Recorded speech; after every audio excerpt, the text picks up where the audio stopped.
Hi నమస్తే, welcome to Myra media. నేను మీ కేవీఆర్.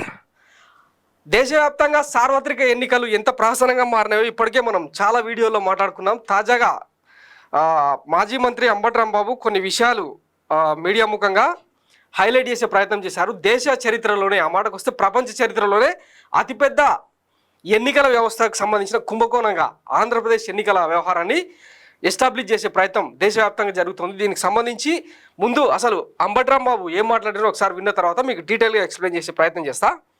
ఓట్లు వేయడానికి ప్రకటించేదానికి సుమారుగా ఒక 1% 2% డిఫరెన్స్ కనిపిస్తా ఉంది. ఇక్కడ 12% పైన కనిపిస్తా ఉంది. చాలా అన్యూజువల్, ఎక్స్ట్రాడినరీ. దీన్ని డౌట్ తీర్చవలసినటువంటి బాధ్యత ఎవరికి ఉంది? ప్రభుత్వాలకు కాదు, ఎలక్షన్ కమిషన్ ఉంది. వాళ్ళు ఇంతవరకు తీర్చినటువంటి పరిస్థితి అనేక సందర్భాలు అడిగినా కూడా చాలా మంది, ఏం కాదు, చాలా మంది ఇండియాలో అనేక మంది అడుగుతా ఉన్నా కూడా దానికి ఇంతవరకు కూడా ఆ అనుమానాలను నివృత్తి చేసేటటువంటి కార్యక్రమం ఎలక్షన్ కమిషన్ చేయకపోవటం వల్ల ఉన్న అనుమానాలు మరింతగా పెరుగుతా ఉన్నాయి. దీన్నే ఒకసారి election commission of India Andhra Pradesh కు తెలియపరచాలనే ఉద్దేశంతో మేము రావడం జరిగింది. ఇది కాకుండా మరొక అంశాన్ని ఇక్కడ మీ ద్వారా ప్రజలకు చెప్పాలని అనుకుంటున్నాను. అది ఏమిటంటే ఫామ్ 20. ఫామ్ 20 అంటే ఏ అసెంబ్లీలో ఎంత పోల్ అయింది,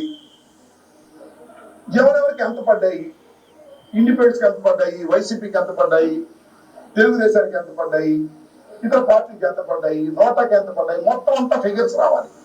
దట్ ఇస్ కాల్డ్ ఫామ్ 20.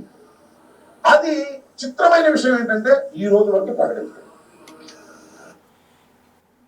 విన్నారు కదా, ఎన్నికలకు సంబంధించి ఫామ్ 20 అనేది చాలా కీలకమైన అంశం. కౌంటింగ్ ముగిసిన తర్వాత అభ్యర్థులకు అదేంది విన్నింగ్ ఫామ్ ఇచ్చిన తర్వాత వితిన్ అవర్స్ లోపల, అంటే ఒక టైం బౌండ్ ఉంటుంది, ఆ గ్యాప్ లోపలనే ఆన్లైన్ చేయాల్సి ఉంటుంది. అంటే ఏ పార్టీకి ఎన్ని ఓట్లు వచ్చినాయి, ఏ అభ్యర్థికి ఎన్ని ఓట్లు పోలైనాయి, ఇవన్నీ డాటా అనేది నిక్షిప్తం చేయాలి. అదేది చేయకపోగా ఈ రోజు వరకు కూడా ఫామ్ 20ని అప్లై చేయలేదు. దేశవ్యాప్తంగా మొత్తం 29 రాష్ట్రాల్లో 5-6 కేంద్ర ప్రాంతాల్లో, పక్కనున్న తెలంగాణలో, అటు పక్కనున్న ఒడిశాలో కూడా ఫామ్ 20ని అప్లై చేసి చేతులు దులిపేసుకుంది ఎన్నికల సంఘం. బట్ ఆంధ్రప్రదేశ్ విషయానికి వచ్చేసరికి ఎందుకు ఈ తాత్సారం జరుగుతుంది? ఎన్నికల్లో అంటే ఈవీఎంల కుంభకోణానికి ఇదొక ప్రత్యక్ష నిదర్శనం అని చెప్పి దేశవ్యాప్తంగా చర్చ జరుగుతుంది. దీని మీదనే వైఎస్ జగన్మోహన్ రెడ్డి రాబోయే రోజుల్లో కొట్టాడబోతున్నారు, దేశవ్యాప్త ఉద్యమానికి శ్రీకారం చుట్టబోతున్నారు అన్నది మనకున్న ఇన్ఫర్మేషన్. ఒకసారి డీటెయిల్గా మాట్లాడుకుంటే, ఆ రోజు అంటే మే 13వ తారీఖున ఆంధ్రప్రదేశ్కు ఎన్నికలు జరిగినాయి కదా. జనరల్గా ఉదయం 7 గంటల నుంచి సాయంత్రం 6 గంటల వరకు పోలింగ్ ముగిసింది.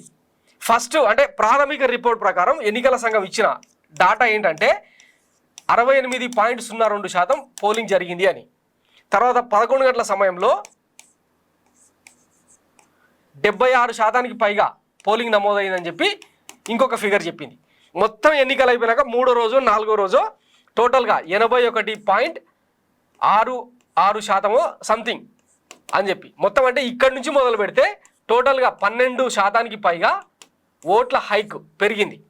ఈ మొత్తం 12% ఓట్ల విలువ వచ్చేసి 49 లక్షలు అని చెప్పి ఇప్పటికే చాలా సర్వే రిపోర్ట్స్, ఏడీఆర్ సర్వేతో సహా, ఎలక్షన్ వాచ్తో సహా ప్రత్యేక అంటే ఇండిపెండెంట్ ఏజెన్సీలు ఎన్నో కూడా బయటపెట్టిన సందర్భాన్ని మనం చూసినాం. క్వింటు, ది మింట్, టైమ్స్ నవ్వు, పెద్ద పెద్ద జాతీయ పత్రికలన్నీ కూడా వీటికి సంబంధించి అంటే ఆంధ్రప్రదేశ్లో జరిగిన వ్యవహారాన్ని రిపోర్ట్ చేసే ప్రయత్నం చేసినాయి. ఇక్కడ మనం గమనించాల్సిన అంశం ఏంటంటే, ఒక్క ఆంధ్రప్రదేశ్లోనే ఫామ్ 20ని ఎందుకు అప్లై చేయలేదు? మిగతా రాష్ట్రాలన్నింటిలో అంటే ఆంధ్రప్రదేశ్ ఏమైనా పాకిస్తాన్లో ఉందా? ఫామ్ 20ని ఇప్పటిదాకా ఎందుకు అప్లై చేయలేదు? ఎందుకు ఆన్లైన్ చేయలేదు? చేస్తే ఏం జరుగుతుంది అంటే, ఇప్పటికే ఇంచుమించు 12-15 మంది దాకా వైసీపీ అభ్యర్థులు తమకు అంటే అన్యాయం జరిగింది కౌంటింగ్లో, దీనికి సంబంధించిన నివృత్తి చేయాలని చెప్పి వాళ్ళు ఎన్నికల సంఘానికి అప్లై చేసుకున్నారు. అట్లాగే హైకోర్టులో, సుప్రీంకోర్టులో కూడా కేసులు వేశారు. దీనికి సంబంధించి ఎన్నికల సంఘం ఏం చేసిందో చూసినాం కదా. బాలినేని శ్రీనివాసరెడ్డి వ్యవహారంలో కావచ్చు, తర్వాత విజయనగరం ఎంపీకి సంబంధించిన వ్యవహారం కావచ్చు, రీకౌంటింగ్ పక్కన పెట్టి అంటే ఆ పోలైన ఓట్లకు సంబంధించిన వీవీప్యాట్ల లెక్కింపు చేయమని చెప్పి, అంటే ఎంపిక చేసిన పోలింగ్ బూత్లలో ఆ ఈవీఎంలలో వీవీప్యాట్లను లెక్కించమని చెప్తే మాక్ పోలింగ్ అంటే అడ్డమైన గుర్తులన్నీ పెట్టి మాక్ పోలింగ్ నిర్వహిస్తాం, మీ కళ్ళ ముందరే రిజల్ట్ చూపిస్తామని చెప్పి ఒక దిక్కుమాలిన వాదనను ఈసీ తెరపైకి తీసుకొచ్చింది అనమాట. ఇది అక్కడ జరుగుతున్న వ్యవహారం. ఇక పరకాల ప్రభాకరు, తర్వాత ఉండవల్లి అరుణ్ కుమార్ లాంటి వాళ్ళు కూడా ఈ ఎన్నికలకు సంబంధించిన అక్రమాలను అవకతవకలను బయటపెట్టే ప్రయత్నం చేసిండ్రు. దీనికి సంబంధించి ఈ రోజు వరకు కూడా ఎన్నికల సంఘం ఎక్కడ కూడా కనీసం సమర్థించి అంటే పారదర్శకంగా నిర్వహించినవనో లేదంటే తప్పులు జరిగినాయనో ఎక్కడ చెప్పిన సందర్భం అయితే లేదు.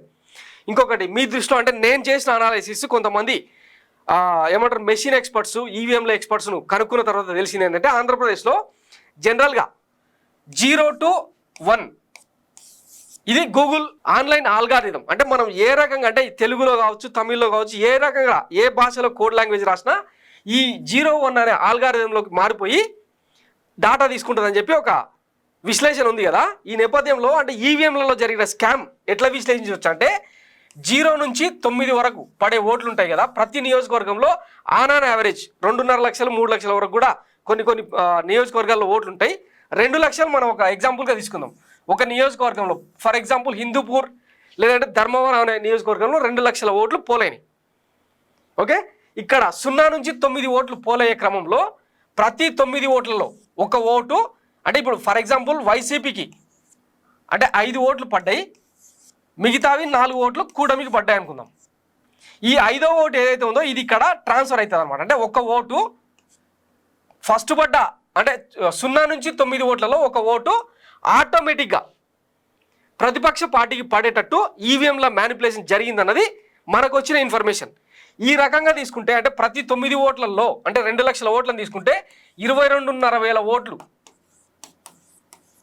అప్పనంగా అంటే వైసీపీకి పడాల్సిన ఓట్లు టీడీపీకి కూటమికి పడ్డాయన్నది ఒక అనాలిసిస్ బయట నడుస్తూ ఉంది. ఈ రకంగా మీరు కనుక తీసుకుంటే మొత్తం అంటే ఎన్నికలకు ముందు ఫిబ్రవరి నుంచి మొదలైన ఎన్నికల ప్రహసనంలో ఇంచుమించు 100కు పైగా సర్వే సంస్థలు ఆంధ్రప్రదేశ్ ప్రజల మూడ్ను మ్యాండేట్ను బయటపెట్టే ప్రయత్నం చేసినాయి. ప్రీ పోల్ సర్వేలు చేసినాయి, ఎగ్జిట్ పోల్ సర్వేలు చేసినాయి. అన్నింటిలో కూడా హీనపక్షం 40 నుంచి 45 స్థానాలు వైసీపీ గెలుచుకుంటుందని చెప్పినాయి. ఇక కొన్ని సంస్థలు అయితే 150, 160 దాకా కూడా ఇచ్చినాయి. అవన్నీ వదిలేద్దాం. హీనపక్షం 40 నుంచి 45 స్థానాలు దక్కొచ్చు అని చెప్పి 100కు పైగా సర్వే సంస్థలు చెప్పినాయి. మరి అట్లాంటిది 11 ఎమ్మెల్యే సీట్లకు 3 ఎంపీ సీట్లకు ఎందుకు దిగారింది? ఇక్కడి నుంచి మొదలైందనమాట ఆందోళన. సో ఇవన్నీ ఏమంటారు ఆ డాట్స్ అన్ని కలుపుకుంటూ పోయే క్రమంలో ఇవన్నీ వెలుగులోకి వస్తున్నాయి. ఫామ్ 20 ఇప్పటిదాకా అప్లై చేయలేదు, తర్వాత రీకౌంటింగ్ చేయాలి, వీవీప్యాట్లను కౌంటింగ్ చేయాలి, ఆ స్లిప్లను కౌంటింగ్ చేయాలని చెప్పి అడిగితే కోర్టుల ద్వారా న్యాయ పోరాటం చేస్తూ ఉంటే వాటిని పక్కన పెట్టి మాక్ పోలింగ్ నిర్వహిస్తామని చెప్పి ఈసీ చెప్పడం ఇవన్నీ జరుగుతూ వస్తున్నాయి అన్నమాట. చెప్తున్నాం కదా, దునియాలో ఈ మొత్తం గ్లోబ్లో అడ్వాన్స్డ్ కంట్రీస్ అన్ని ఈవీఎంలను కాల్తో తన్నేసినాయి. అంటే అదొక అక్రమంగా జరిగే వ్యవహారం అని చెప్పి అడ్వాన్స్డ్ కంట్రీస్ అన్నీ కూడా అంటే ఆయా దేశ ప్రజలు జర్మనీ, ఫ్రాన్సు, అమెరికా ఇట్లాంటివన్నీ కూడా ఆ దేశ ప్రజల తీర్పును ఆధారంగా అంటే వాళ్ళ ప్రజాందోళన కారణంగా ఈవీఎంలను పక్కన పెట్టి బ్యాలెట్ ద్వారా నిర్వహిస్తున్నాయి.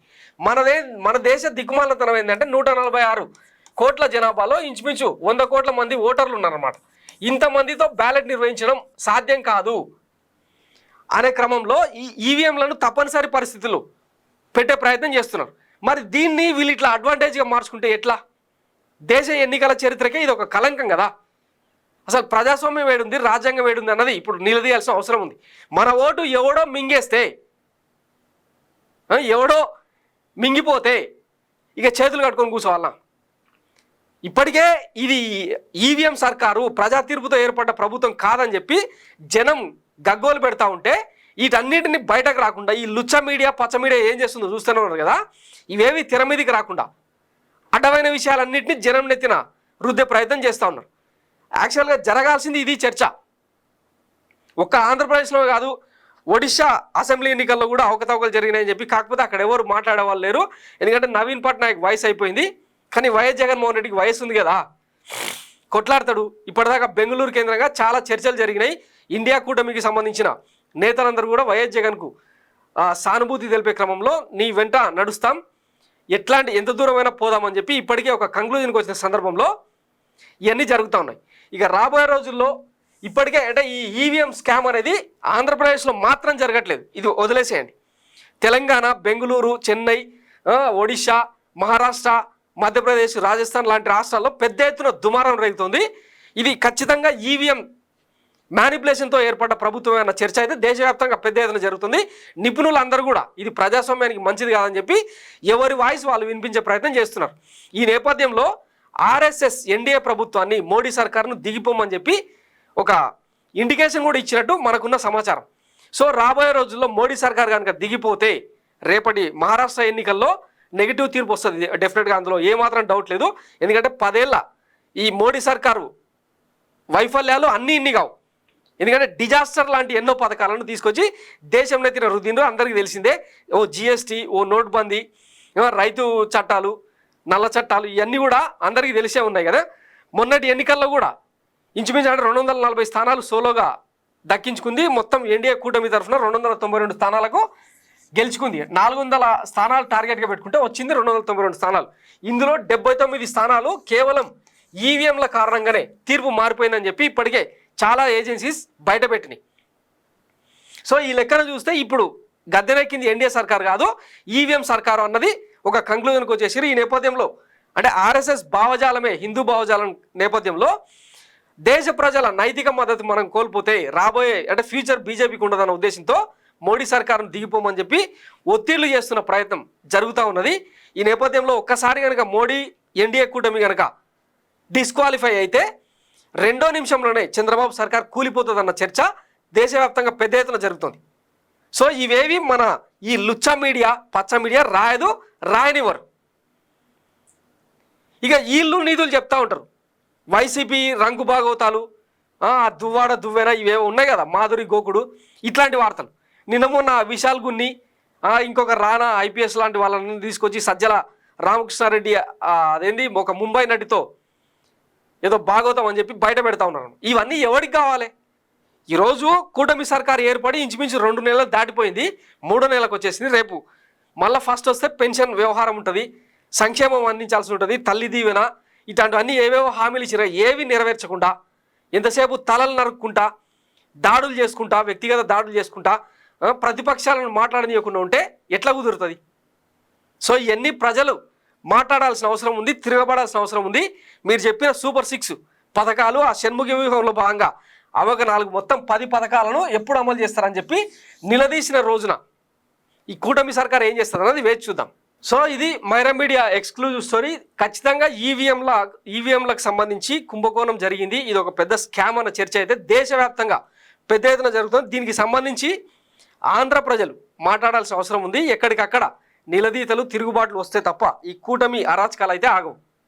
ప్రతిరోజు ఎక్కడో చోట తన్నుకోవడం, గుద్దుకోవడం, ఆఖరికి వాళ్ళు పెట్టిన ఎన్టీఆర్ అదేంది అన్న క్యాంటీన్లో కూడా అక్రమాలు, అవకతవకలు ఎట్ట బయట పడుతున్నాయి చూస్తున్నారు కదా. వాటిని కౌంటర్ చేసే క్రమంలో ఈ వైసీపీ నేతల రంగు భాగవతాలు అవి నిజమా కాదా అన్నది తర్వాత సంగతి. ఆ బెడ్రూమ్ సీక్రెట్స్ ఆంధ్రప్రదేశ్ ప్రజలకు ఏం అవసరం?